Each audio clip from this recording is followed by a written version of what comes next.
Magandang araw, mga kabalita!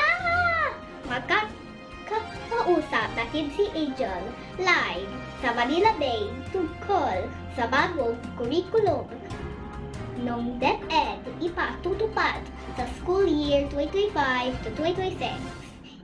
Angel, ano ang iyong balita?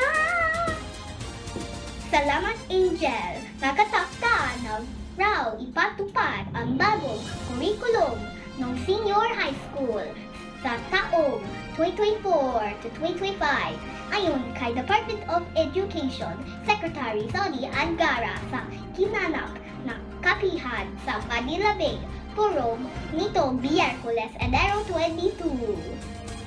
Actually, ang plano dyan 2026 pa-implement pero tina-target namin ngayon 2025. Although nakikiusap yung ibang mga eskwelahan na nakakahirap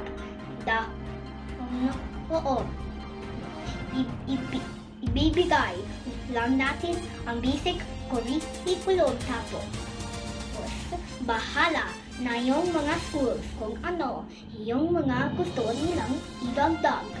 Matatandaan na una nang sinabi ni Angara noong Nobyembre 2024 na balak daw nilang pasimplehin ang curriculum ng senior high school.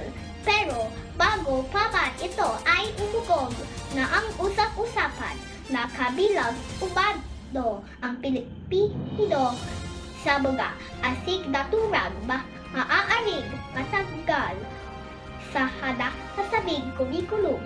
Yan ang balita dito sa Manila Bay. Ako si Angel Marie Bentos nag-uulat live. Back to you, Angel. Maraming salamat, Angel. Magkita-kita tayo ulit bukas sa ganito ding oras. Ako si Angel Marie Bentos.